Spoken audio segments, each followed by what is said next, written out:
Bonjour et bienvenue dans le garage. Alors vous êtes de plus en plus nombreux à chaque épisode à suivre mon auto-apprentissage de la menuiserie à travers la construction d'un établi. Et ça me fait vraiment très plaisir parce que j'avais un petit peu peur avant de commencer ce projet qui est vraiment long que vous en lassiez. Et parce qu'effectivement aujourd'hui on en est à l'épisode 10 et on est encore loin du bout. Mais apparemment j'avais tort de m'en faire parce que vous êtes au rendez-vous, je m'en réjouis et je vous remercie énormément de bien vouloir partager cette expérience avec moi. Alors cette fois-ci, j'ai essayé de faire une vidéo pas trop longue, sans pour autant couper quoi que ce soit au montage d'intéressant pour vous. Aujourd'hui, on va habiller le côté droit de l'établi, qui sera face à l'entrée de l'atelier, et j'ai pas envie de laisser les tiroirs apparents. Ça, c'est la partie droite de l'établi, côté extérieur ici. À l'intérieur, on distingue les coulisses de tiroirs. Et à cet emplacement, je voudrais installer un panneau. Et je voudrais qu'il contraste avec le hêtre, donc je ne vais pas le faire en hêtre. J'ai trouvé ce bois qui est probablement un fruitier, mais je ne sais pas lequel, je ne sais même pas si c'est un fruitier d'ailleurs. Au premier coup d'œil, il est très sympa, mais quand on y regarde d'un peu plus près, il n'est pas très esthétique. Je ne parle pas des crottes d'oiseaux qui sont là, ça n'a rien à voir, je parle plutôt d'ici, où on voit qu'il est malade, et ça se prolonge jusque là, il y en a jusque là, ici aussi, enfin bref. Je ne sais pas encore ce que va donner ce morceau de bois, qui m'a pas l'air en super bonne santé. Mais on va voir. D'ailleurs, souvent, quand on achète du bois qui a traîné 15 ans, 20 ans, 50 ans dans une grange, les propriétaires qui vous le vendent vous affirment qu'il est parfaitement sec parce qu'il a séjourné des dizaines d'années là-dedans. En fait, il n'est pas plus sec qu'un bois qui a séché correctement. On a juste le risque d'avoir en plus une attaque de champignons ou de bestioles. Donc attention quand vous achetez du bois comme ça. Alors, je vais raboter ce bois pour voir la tête qu'il a, mais avant, je vais le brosser à la brosse métallique. Non pas que le rabot craigne les crottes d'oiseaux, mais c'est surtout, je ne sais pas si vous voyez ici, il y a de la terre et de la silice finalement. Et ça, les lames, elles n'aiment pas, c'est extrêmement désaffûtant. Bon, du coup, avant de le raboter, je vais quand même le recouper parce qu'il est extrêmement voilé et ça m'évitera de perdre trop de bois.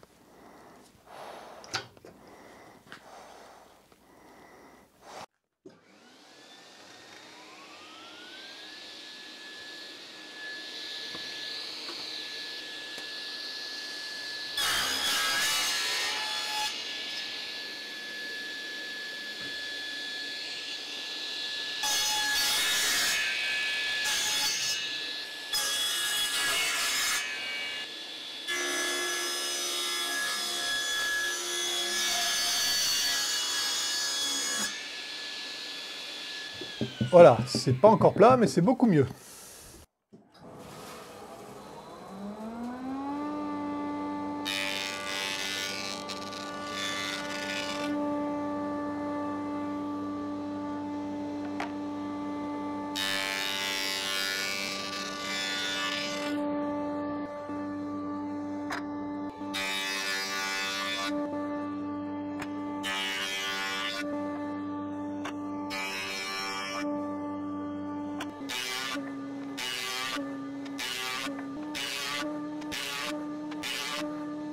Voilà ce que ça donne une fois raboté, c'est plutôt sympa. Bon là, on a les côtés les moins beaux. Encore une fois, j'ai raboté un minimum pour pouvoir préserver l'épaisseur. Déjà qu'à la base, sur le plan, je voulais faire un panneau de 20 mm et que là, j'en ai à peine 15. J'avais de toute façon pas les 20 mm sur ce bois, mais il est tellement beau que je voulais l'utiliser quand même. Voilà, donc de ce côté, on a les défauts. On a des trous de clous, a priori, des bestioles qui ont bouffé le bois, et la pourriture ici, la moisissure. Donc, si je retourne le panneau, je retrouve un peu de moisissure ici, mais on est sur l'excédent en longueur, donc c'est pas très grave. Et de ce côté-là, c'est plutôt joli. On a juste une méchante tache ici, et cette fissure que je trouve plutôt sympa. Voilà, donc pour ce qui est de l'assemblage, j'ai testé plusieurs combinaisons, comme ça. Donc là, je trouve que le contraste est trop fort en couleur. Donc, je préfère comme ça. Voilà. Et pareil pour l'orientation, j'ai essayé dans tous les sens. Et ce qui ressort le moins pire, pour moi, c'est ça. Donc on va partir là-dessus. Pour assembler les deux planches en un panneau, une fois de plus, j'utilise cette super lamelleuse. Si vous ne connaissez pas cet outil, allez donc voir les deux vidéos que je vais y consacrer quand vous aurez terminé de regarder celle-ci. Elles sont par là.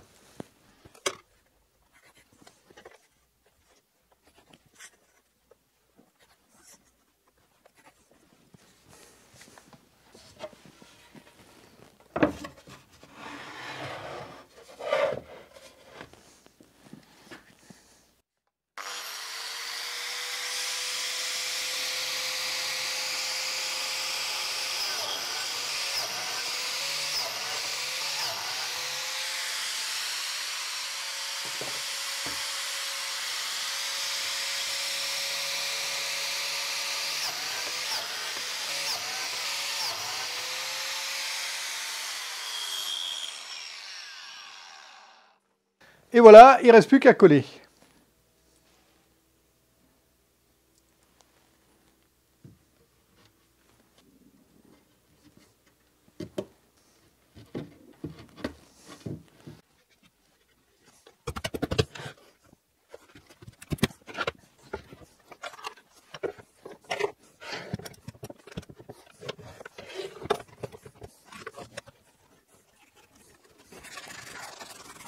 Maintenant que c'est sec, je vais pouvoir découper mon panneau aux dimensions du plan. Là, j'ai deux options. J'ai deux planches collées l'une contre l'autre, et donc j'ai un trait au milieu. Je peux garder l'option de laisser ce trait pile au milieu. C'est meilleur pour l'esthétique à mon avis. Je peux aussi décider de dégager ce nœud qui se trouve sur le bord, mais j'ai pas assez de matière dans ce cas-là pour pouvoir garder la ligne au centre.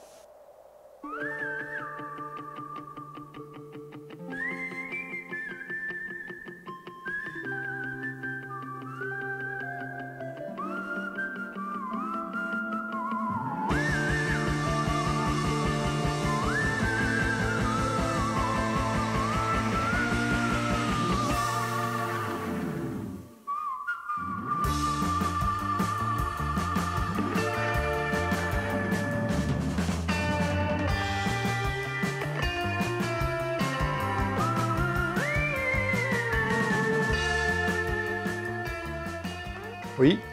Ah, on m'annonce que le son est revenu. Donc le panneau que je suis en train de fabriquer, c'est ni plus ni moins repris du principe de fabrication de la plupart des portes et de façades de meubles. C'est un cadre épais avec un panneau qui vient s'encastrer dans ce cadre. La plupart du temps, il y a une plate-bande sur le tour du panneau qui réduit l'épaisseur du panneau et qui permet de l'encastrer. Je vous donne un exemple. Voilà un panneau avec une plate-bande traditionnelle, faite à l'époque par mon papa, quand il avait à peu près l'âge que j'ai aujourd'hui. Mais oui, les chiens font pas des chats. Donc la plate-bande ne sert pas seulement à faire beau. Le panneau doit être épais au milieu, pour être plus rigide et surtout pour ne pas se déformer avec le temps. Celui-là, il a 20 ans, il n'a pas bougé. Sur les bords, en revanche, il doit être mince pour rentrer dans la rainure du cadre. On pourrait faire cette rainure plus large, mais ça pourrait être fragile en fonction des dimensions des sections du cadre. Bon, dans mon cas, pour l'établi, on risque pas grand-chose sur ce point. Moi, je ne vais pas faire une plate-bande traditionnelle comme celle-ci, avec des courbes progressives, mais simplement une feuillure toute bête à la défonceuse avec une fraise droite et un guide parallèle. Je vais faire en sorte que l'épaisseur de bois au bord du panneau fasse 8 mm moins quelques dixièmes. Comme ça, je pourrais faire les rainures dans le cadre avec une fraise de 8.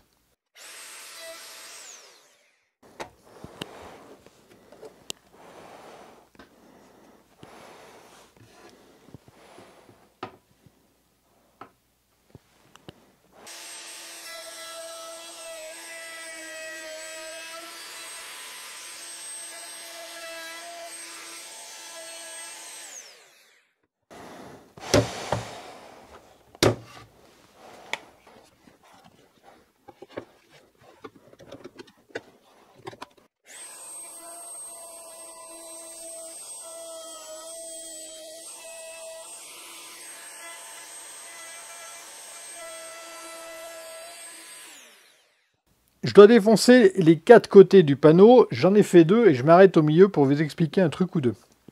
J'ai commencé par les côtés les plus courts. Pourquoi? Parce que les fibres du bois, elles sont dans ce sens. C'est-à-dire que quand j'arrive avec l'outil pour arracher du bois, Quand j'usine, il n'y a pas de souci parce que les fibres du bois vont s'appuyer sur celles qui sont derrière, sauf au bout, où je vais avoir de l'arrachement. En quelque sorte, les fibres vont faire comme ça, là, et on va avoir de l'arrachement au bout.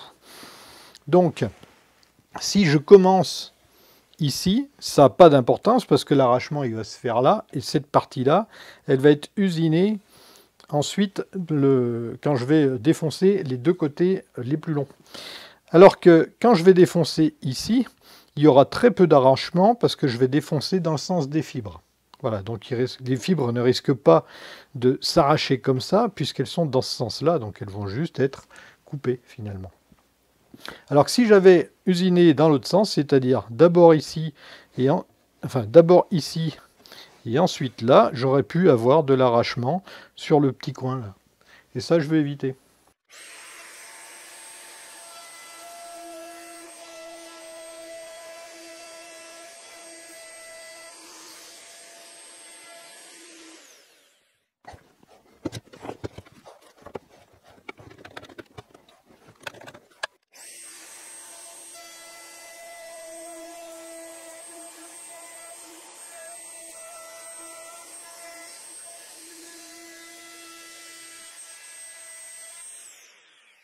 Ce panneau, j'ai prévu de le monter avec la feuillure ici à l'intérieur de l'établi, c'est-à-dire monter comme ça. Voilà, donc je ne vais pas le placer à ras, bien sûr, ici. Je vais le mettre à peu près à 1 cm à l'intérieur.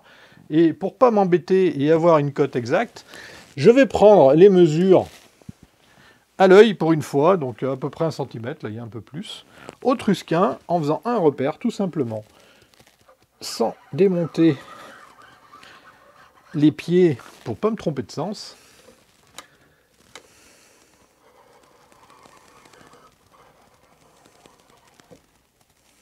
Et voilà, et j'aurais plus qu'à faire ça à la défonceuse encore une fois.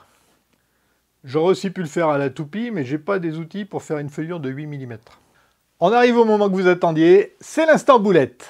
J'ai construit le panneau trop petit. Quand je l'ai recoupé à dimension, souvenez-vous, le moment de la vidéo avec le problème de son, j'ai coupé la largeur du panneau extérieur à la cote intérieure du panneau. Il est donc trop étroit. Heureusement, ça se rattrape. Je vais faire les feuillures aux dimensions prévues en haut et en bas, ici et là, et sur chaque pied, je creuserai les rainures verticales que d'1,5 mm. Pour usiner ma feuillure, je vais utiliser le guide parallèle, mais avec une petite particularité là, cette fois-ci, on a une surface d'appui qui est relativement étroite, et donc on va pouvoir basculer facilement. Donc ce que j'ai fait, tout simplement, j'ai fixé sur l'autre côté du réglet, hop, la deuxième traverse, tout simplement, ce qui va me permettre deux choses. La première chose, ça va être d'éviter de partir par là, éventuellement, et d'usiner au mauvais endroit, parce que le guide parallèle, il faut bien le plaquer là, et du coup, on ne peut pas aller trop par là, mais on peut quand même usiner trop par ici. Et en plus de ça, la grande surface ici me permet de limiter la bascule de la défonceuse, donc c'est un double avantage.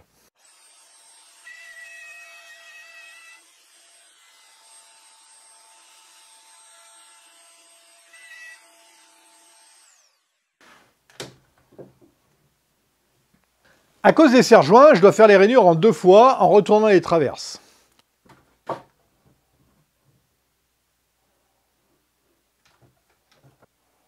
Et voilà ce que ça donne.